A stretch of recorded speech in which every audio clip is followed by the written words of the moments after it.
Bawal itong channel na to dun sa mga may mga pigsa. Oh, bawal to sa mga nana.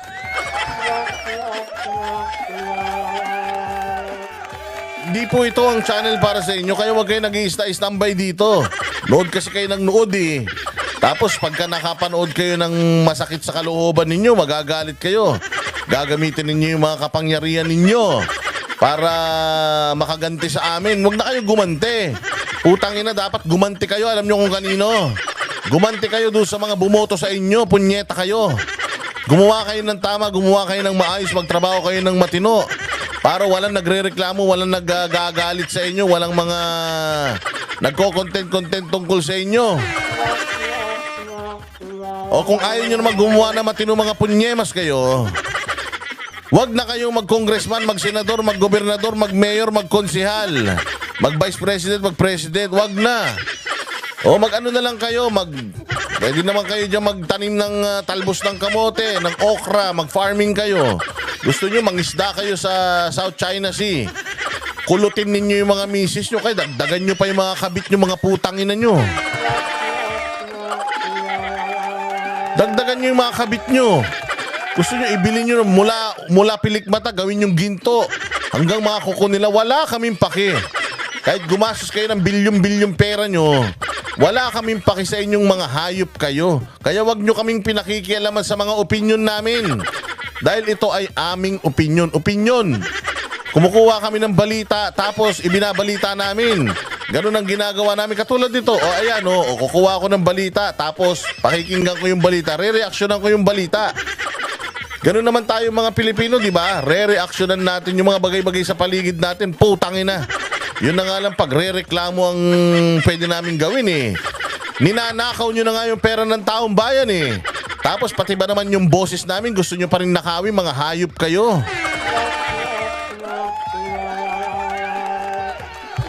Abay, putangin na kayo ng bida.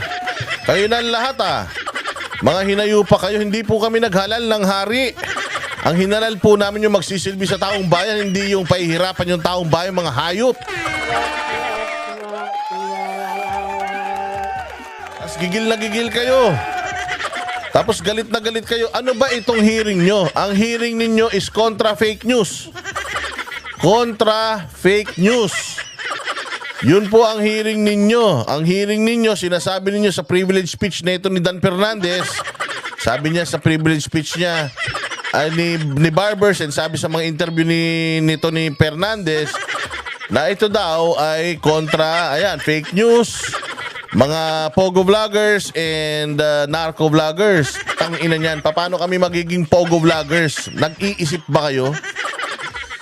Ako na nagsasabi, wala akong kilala na pogo vloggers na pinupondo ng pogo pukin ng ina niyan. Hindi ko nga alam kung sino may-ari ng mga hayop na pogo na yan.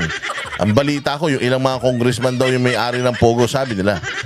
Di ba? Putangin niya. Wala akong kilalang pogo vloggers at wala lalo akong kilala na mga vloggers na binabayaran ng pogo. Pero may kilala ako mga vloggers binabayaran ng administrasyon.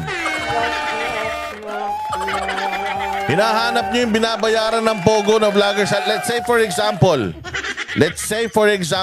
a certain vlogger is being paid by pogo operators. Sabihin na natin si vlogger A. Binabayaran siya ni pogo operator to propagate for pogo. Let's say for example. Ano masama dun? Legal ba pogo? Hindi. Di ba legal naman ang pogo? Pero may mga illegal na pogo. Paano kung yung illegal na pogo ang nagpopondo dito sa vlogger na to? Para sa akin, ano ngayon? Kung itong punyetang illegal na to, nakakapag-operate pa din, sino may kasalanan nun? Hindi ba gobyerno? Dapat nahuhulin yung mga hayop na yan. Ba't hindi nyo mahuli-huli? Nakakapaggamit pa sila ng pera nila para makapagbayad ng mga vloggers para pabanguhin yung mga pangalan nila. Pero alam mo, hindi yun ang problema eh. Mas malaking problema kung ang pinambabayad sa vlogger pera ng taong bayan. O hindi ba, umamin si Makagago, sinabi niya na binabayaran daw siya ng gobyerno at siya daw ang highest paid. Putang ina niyan. Mantakin mo, highest paid daw si Tarantado. Ano ibig sabihin nun? Pera ng taong bayan, imbis na napupunta sa mga mamamayan, pinambabayad sa vloggers. Yun ang masama. Yung pogo vloggers versus paid vloggers ng administrasyon. sino ang dapat na iniimbestigahan natin? Yung Pogo vloggers o yung paid vloggers ng administration, paid vloggers ng mga congressman, ng mga senador? Yun ang dapat na inyong iniimbestigahan dahil pera ng taong bayan yung pinambabayad nila dyan, mga animal. Mga loko-loko. Yun ang imbestigahan natin kung gusto nyo talaga na mawala ang awayan, bangayan sa social media. Utangin na nyo, wag nyong bayaran yung mga vloggers nyo para sirain yung mga Duterte. Mantakin mo kahit naman hindi political vlogger, nagiging ng mga vlogger, tapos tinisiraan, DepEd lang, tsaka si Inday Sara. Tangin na nasa ng hustisya dyan, tapos pagka kayo sinasabi, kapag may vlogger na nagsasabi sa inyo, binabanatan kayo, ibig sabihin, Pogo vlogger na yan, narco vlogger na yan. Galit nga kami sa sugal, ayaw nga namin ng sugal. Galit nga kami dun sa mga artistang may mga lalaking billboard nagpo-promote ng sugal. Galit nga kami sa mga droga, kaya nga pinagda-drug test namin si Bongbong Marcos. Tapos sasabihan nyo pa na yung mga iimbitahan nyo dyan, mga Pogo vlogger, mga narco vlogger, mga hayop kayo. Kakapal ng mga mukha nyo. Yon ang imbestigahan natin. Yung mga vloggers na binabayaran ng administrasyon, yung mga troll farm nyo, putang ina nyo. Kayo ang maraming troll farm. Pumunta kayo sa post ni Abalos. Yung post ni Abalos, puta, ang daming pumupuri sa kanya, puro babae. Pag tiningnan mo, walang follower, 3 araw pa lang yung account. Yan yung mga troll farm nyo, mga gunggong. Biktima nga kami ng troll farm nyo, putang ina nyo. Biktima kami ng troll farm nyo, araw-araw binabash kami sa mga post namin, nagagalit ba kami? Papatawag ba kami ng hearing? Pag may sinasabi, may mga pro-administration na gusto kaming patayin, nagagalit ba kami? Oh, hindi kami balat sibuyas, putang ina nyo. Kayo, ang arte-arte ninyo, patakbo-takbo kayo sa posisyon, tapos pagka nasita kayo, puta, bumubula ang mga bibig ninyo. Ito naman si Barbers, ang arte-arte. Matapang kayo, dito kayo, tanga. Kami pupunta dyan, kaya nga kami matapang kasi dito kami sa bahay namin eh. Nandiyan ka sa bahay mo, tapos magtatapang ka. Para ka nandun sa loob ng bintana mo, tapos naghahamon ka ng suntukan. Eh di pag pumasok ako sa bahay mo at dyan ako naghamon ng suntukan, eh di nagkaroon pa ako ng trespassing. Oo, gusto mo matapang ka talaga, lumabas tayo. Oo, gusto mo magsuntukan tayo lahat sa kalsada para yung walang kulong-kulungan. Walang contempt kung talagang matapang. Matapang kayo, huwag kayong mag-bodyguard. Kung matapang kayo, huwag kayong mag-bulletproof. Kami nga eh, naglalakad lang kami sa kalsada eh. Wala kami mga bulletproof. Yun ang matapang. Bumabanat sa mga tao sa gobyerno nang walang bodyguard. Kayo nga, puro kayo bodyguard eh. Puro kayo bodyguard. Naka-bulletproof kayo. Di ba, Abante, yung ano mo? Yung iyong Escalade, bulletproof yan. Wow! Alam nyo ba mga boss, ang mahal-mahal ng Escalade, ipa-bulletproof mo pa? Ang mahal ng bulletproof ha, 11 milyon, 10 milyon.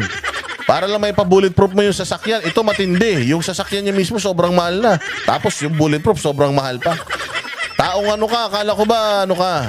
Taga-simbahan ka, bakit naka-bulletproof? Sinong gusto pumatay sa'yo? Naka-bulletproof ka.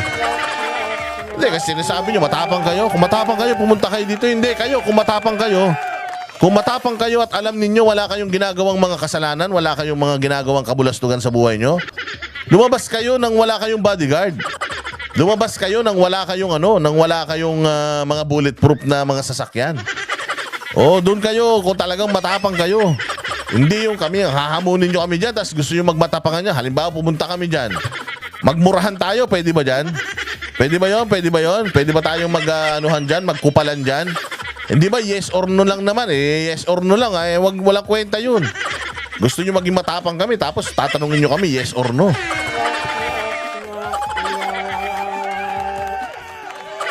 Oh, kung talagang mantakin mo ha, binoto kayo ng taong bayan. Yung taong bayan, wala kaming bulletproof, wala kaming mga bodyguard, tapos kayo. Halal ng taong bayan, may mga bulletproof, tsaka may mga bodyguard. Ang mga nagbabodyguard tsaka bulletproof, yan yung may mga kasalanang ginawa. Yung mga takot mamatay kasi may mga kabulastugang ginagawa sa buhay. Mga gunggong. Gagalit kayo kapag kami minumura kayo eh. Kami nga mga Pilipino, putang ina, ninanakawan ninyo eh. Hindi ko sinabi ninanakawan tayo ni Abante tsaka ni Barbers ha. Pero yung ibang mga congressman dyan, magnanakaw eh. Hindi ba? Ninanakawan nyo nga kami, nagagalit ba kami? Ito na nga lang ginagawa namin, murahin yung mga magnanakaw. Kayo, masyado kayo mga balat sibuyas. Mga walang hiya kayo. Panoorin natin tong balitang ito. Mga bossing, nanggigil daw, nag-init ang ulo dahil hindi daw sumipot ang mga karamihan sa mga inimbitang vloggers. Ba't kami pupunta dyan? Bakit kami pupunta sa Lions Den? Alam namin na puros gutom na mga leon yun nandiyan dyan. Gigil na gigil, gustong makaganti. Kaya gagamitin nila ang kanilang legislative powers, ang kanilang contempt powers para para takutin kami kasi hindi tayo media. Na meron silang pang blackmail na na prangkisa. Halimbawa, ikaw ABC, ikaw GMA7, pag may sinabi kang against sa gobyerno, putang ina, tanggal ang mo. Tanggal ang prangkisa mo. Kayang-kaya namin gawin yan. Nagawa nga namin sa SMNI. Nagawa nga namin sa SMNI, sa iyo pa. Sige, subukan mo. O di ba anong ginawa ng GMA, ng TV5? O yan na. Kakampi na nila. O, kasi nga, may pinangahawakan sila. Sa ating mga vloggers, wala silang pinangahawakan. Wala silang pinangahawakan sa mga vloggers, mga bossing. Oo, hindi tayo katulad ng mainstream media na merong pinangangalagaan na prangkisa na kapag tinanggal sa kanila ng Kongreso, bilyon-bilyon ang mawawala sa kanila. Sa amin, there's nothing to lose. We have nothing to lose sa mga pinaggagawa namin. If you kill us, kill us. Basta gusto lang namin mabilis. Wala kaming bodyguard, wala kaming mga bulletproof. Yan ang matatapang ng mga vloggers.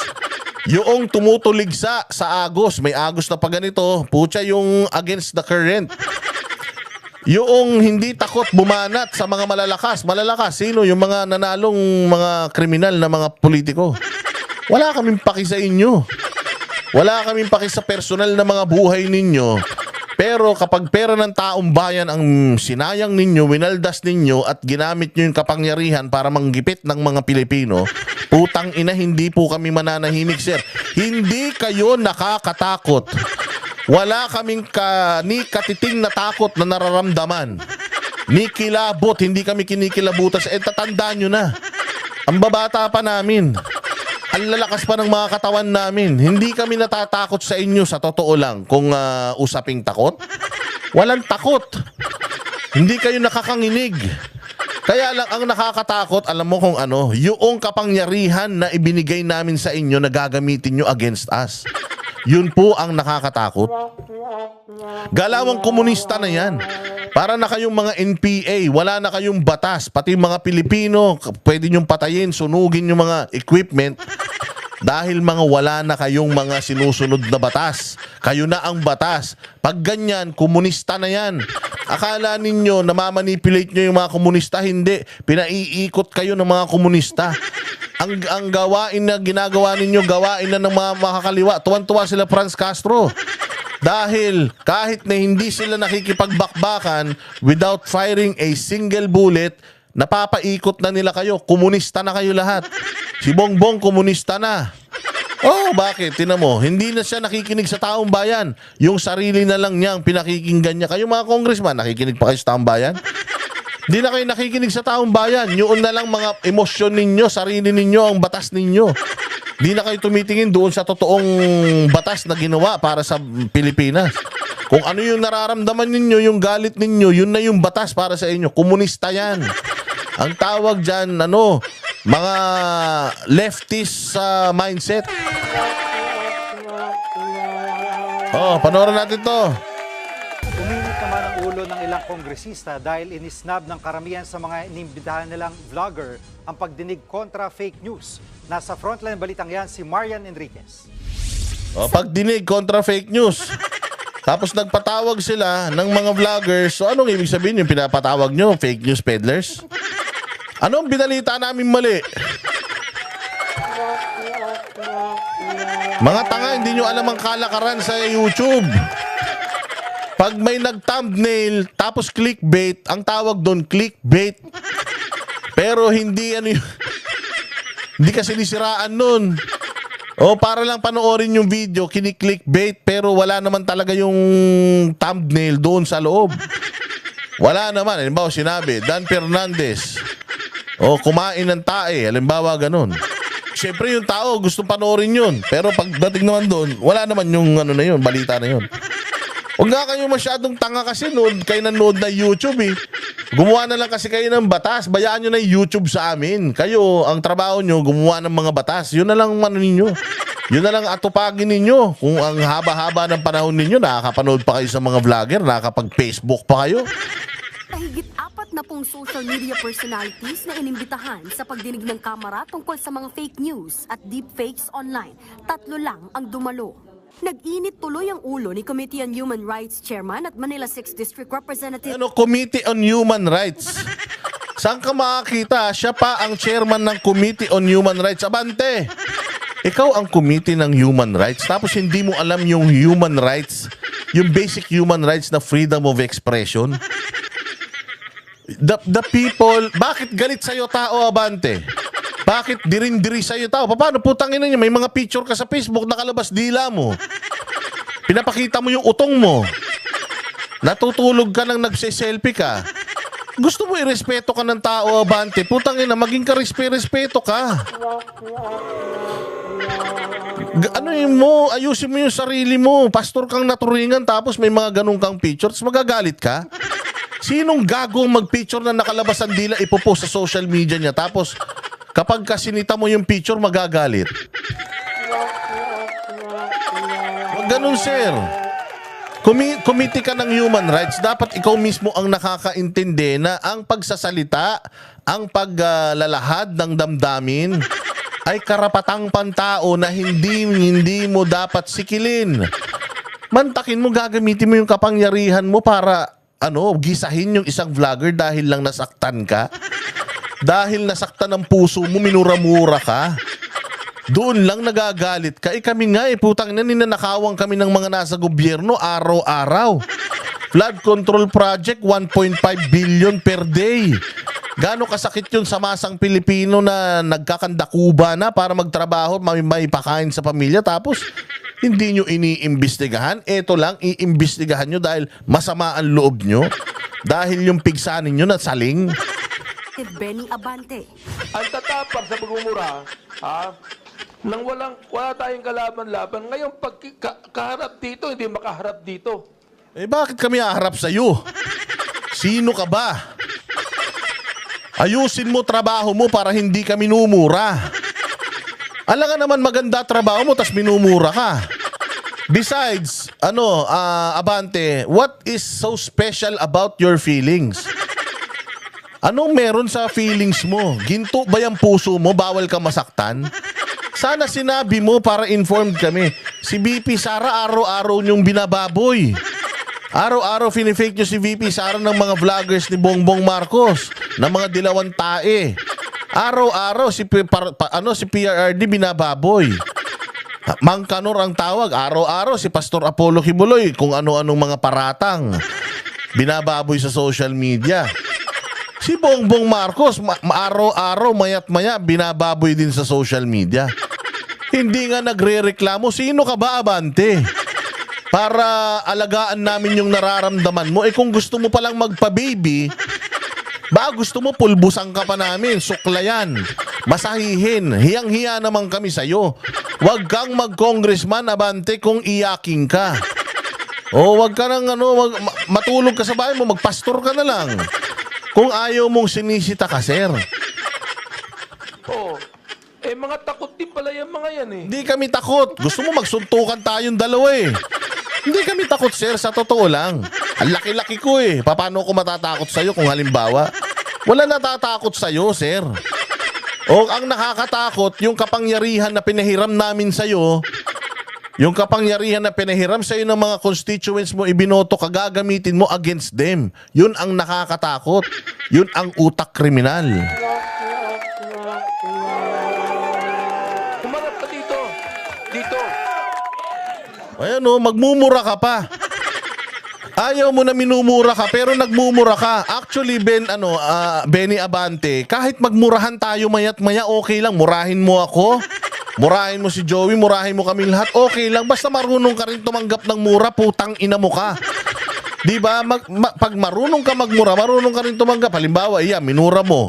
Okay lang yan. Very good yan. Yan yung tawag na demokrasya. Minura mo ako, magmurahan tayong dalawa. Yan po yung karapatang magpahayag. Gusto kitang murahin, gusto mo akong murahin, okay lang yan. Hindi nakakamatay yan, Abante. Magmurahan na lang tayo. Hindi yan. Ang pagmumura minsan, signs of frustration yan. Ikaw yung pagmumura mo, inis. Signs of inis. Kami hindi. Nagmumura kami because we are frustrated sa mga kahayupan na ginagawa ninyo. Plain and simple. Now, nagmura ka. Oh, so, that makes us even. O, di magmurahan na tayo. Okay na yan. You open the arena. Ayos na yan, sir. Mga nanyo. Kanya-kanyang rason ng mga hindi pumunta O, ito masaklap dito. Sabi sa kanya, sir, bago naman tayo magmumura. Hindi naman mura yun, ah. So, abante, kapag ka ikaw, pwede mong bagu-baguhin na lang yung mga salita. Yun na mo, hindi na mura yun. Hindi na mura sa iyo. So, ibig sabihin, pag nauhuli kayo sa mga sa mga katarantaduang ginagawa ninyo, mahilig yung bago. Hindi naman mali yun eh. Hindi naman mura yun eh. Ginagago nyo yung taong bayan eh sa mismong hearing ninyo eh. Nagmura ka na, tapos sasabihin mo, hindi ka nagmura. So, anong kredibilidad meron ka? Sinungaling ka. Pastor ka pa man din na turingan.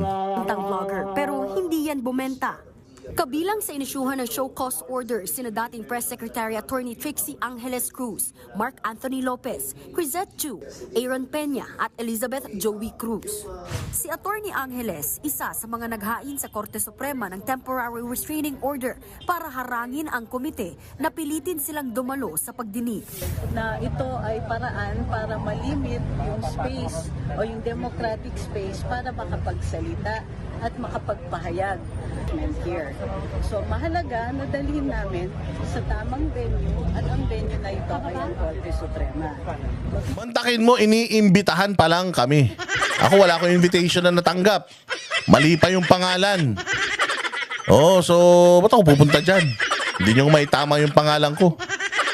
Tapos pupunta pa ako dyan. Hindi nyo nga ako pinadala ng invitasyon. Tapos pupunta ako dyan. Ba't ako pupunta? Hindi naman ako imbitado. Narinig ko lang sa kapitbahay na, oy, imbitado ka daw.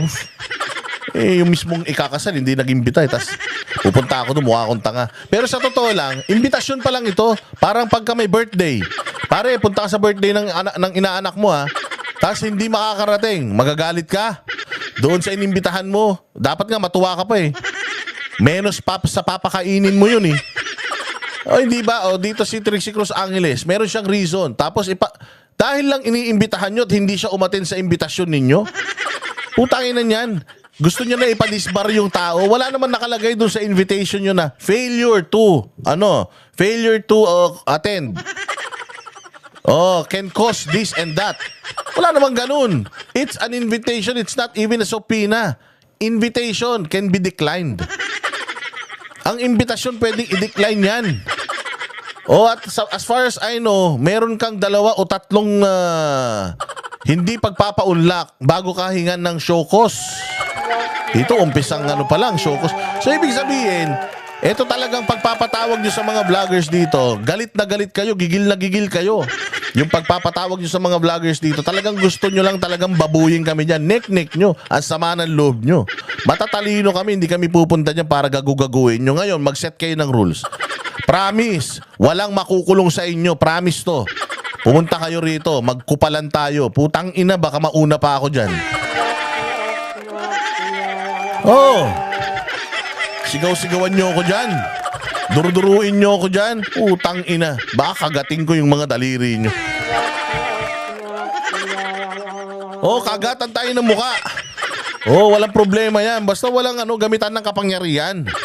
Oh, na magpakulong at saka kung ano-ano pang kahayupan. Walang problema. Pupunta kami dyan. Putangin ng yan. Sabi ko nga sa inyo, kung talagang gusto lang namin ng pera, gusto lang namin ng rangya eh. Di sana, nag-BBM na kami. Pero hindi. Ginagawa namin to para sa bayan. Kaya kami sumisita sa inyo para sa bayan. Ano sabi ni Joey? Ang nakalagay daw doon sa invitation, we are inviting you to share your knowledge about this and that. To share your knowledge.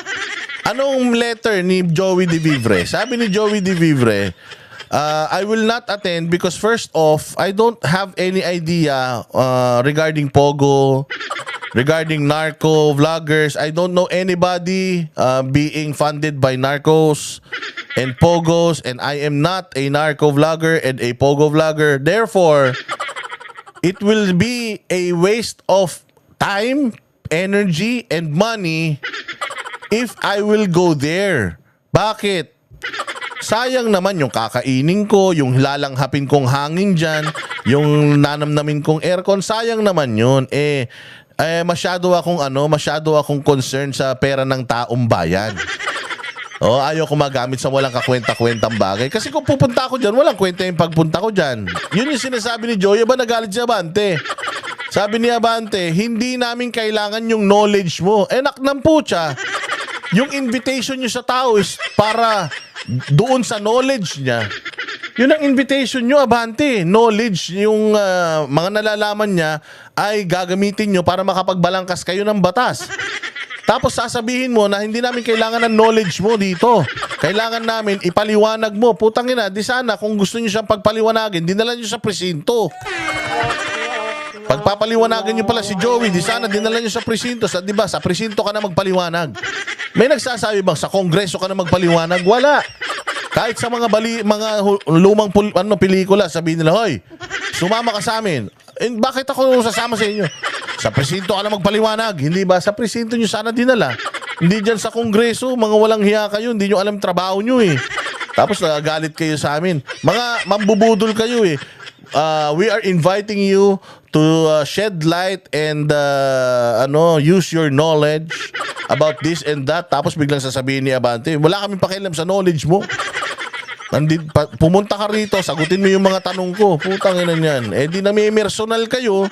Gusto nyo lang makaganti. Gusto nyo lang makabawi. Di pinahamak nyo yung sarili nyo. Di tama nga na nagpunta kami sa Korte Suprema na itong hearing ninyo, hearing para patahimikin kami. Hearing para bastos-bastusin kami dyan. Bakit kami pupunta? Yung mga general nga, pinakulong nyo, kami pa. Pero sagot dyan ng isang mambabatas, Wala hong curtailment o suppression ng freedom of speech dito. Kaya nga kayo inimbita rito eh. Hindi na. Ayaw nga namin pumunta sa imbitasyon nyo eh. Puros kayo mga loko-loko eh. Lahat pinakukulong nyo eh. Bakit kami pupunta dyan? Para makulong. Hindi ba? Kaya kayo inimbita dito para makapagpahayag din kayo. Hindi na. Nagpapahayag na kami dito eh. Kami magpapahayag dyan. Wala kaming pakialam sa inyo. Kaya namin magpahayag dito. O magpahayag din kayo. Mag-vlog ka din. Maglabanan tayo ng vlog. Kung gusto mo, hindi yung masyado kayong mga iyakin. Tatandaan nyo na eh. pinatitignan ng TRICOM kung dapat bang haina ng disbarment complaint si Angeles dahil sa pagkwestiyon sa legalidad ng... Mantakin mo, kinwestiyon lang yung legalidad, idi-disbar mo? Magtatanong ka lang, idi-disbar mo? Anong klase yan? Puta, diktadorya yan. Sabi ko nga sa inyo, komunista yan. Komunismo yung ganyang klase ng mga mindset. Oo, komunismo yan. Pinipiringan ka, pinatali ka. Nagtanong ka lang, ba't ako sasama? Putang ina, parilin yan. Nagtatanong. Ano tayo, martial law?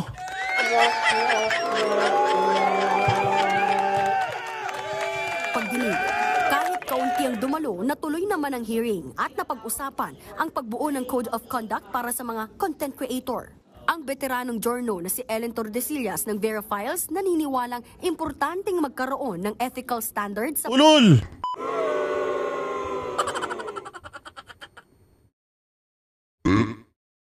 Ethical standards, nek mo.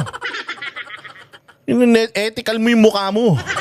Ang ina nyo, block kayo ng block sa Facebook, kaya nga tinatanggal na kayo mga fact checker dahil wala kayong mga kwenta.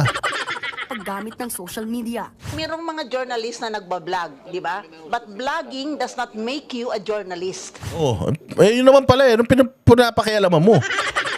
Anong problema mo? Hindi naman kami talaga nagbablog kami, nagre-react kami sa mga balita. Parang sinabi mo, nagre-react kami, ganun. At karapatan namin to, may karapatan ka rin magsalita. Wala kaming problema sa sinabi mo. Dapat wala ka rin problema sa sinabi namin. Masyado kayong taing-tae sa mga vloggers porket hindi na kayo pinapanood. Pinapanood na yung mga vloggers eh. Again. Ipinaglalaban namin ng mga Duterte, di nga namin kaano-ano yan eh. Pinaglalaban namin si Inday Sara, di namin kaano-ano yan eh. Lalo na kaya kung kami, sarili namin yung sasalingin ninyo, mas lalo namin ipaglalaban yung mga sarili namin. Oo, kaya sa totoo lang, itong ginawa nyo na ito, bahala kayo sa buhay nyo. O kung itong mga vloggers na tinalo ninyo, mga bossing, ito yung mga vloggers na nag-upo sa 2 presidente sa Pilipinas. People follow us because they believe in us. People hate you and itong mga vlog namin ay nagigain ng traction because marami ng Pilipino galit sa inyo. Instead of ayusin ninyo yung mga trabaho ninyo, ang ginagawa ninyo, brasuhan. Ginagawa ninyo bruskuhan. Pero ito lang ang masasabi namin sa inyo, hindi kayo nakakatakot. Wala kami ni katiting na takot na nararamdaman sa inyo.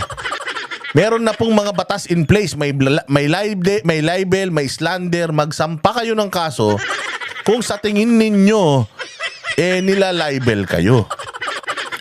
Pero kung dyan sa Kongreso, wala po tayong masusolusyonan dyan.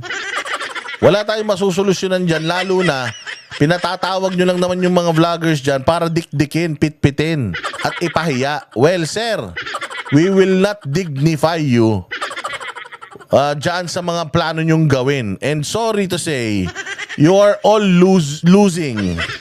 You are all losers. Malapit na po ang kampanya, gumagawa pa kayo ng hearing. Style nyo bulok. Gusto nyo lang kulungin yung mga tao dyan para hindi makapagmangampanya sa mga kandidato na mga kalaban nyo. Kasi sa totoo lang, kahit hindi ko kilala yung kalaban ni Dan Fernandez, putang ina, kinakampanya ko yun Iboto nyo yun kaysa kay Dan Fernandez, walang kwenta yan para sa akin. Ito si Abante, kung alam ko malakas yan sa kanyang distrito, lakas-lakas mo na sa distrito mo, kaya lakas-lakas ng loob mo makaingay-ingay dyan. Ito naman si Barbers, yung asawa daw nito, ganun din. Mahina daw, hindi raw mananalo, kaya eto. So ano na din, kumbaga all out na din siya. Sa totoo lang, yung mga mukha nito, mga punyemas na to, yung mga kalaban niyan, yun ang iboto ninyo. Dahil sigurado ako, mas matitino yun kaysa sa kanila. Again, maraming salamat mga bossing sa inyong pagtangkilik sa ating channel. Mabuhay kayo. God bless us all and God bless the Philippines. You're all amazing. Magkita-kita tayo ulit sa susunod nating vlog mga boss. At sana ay mag-like, mag-share, mag-follow po kayo at mas lalo po nating uratin ang mga punyemas na ito. Mas lalo po nating pakalatin ang ating mga content para mas lalong, malay mo naman, pumutok ang ugat ng mga ito. Isa sa mga ito sumunod na kay Edsel Lagman.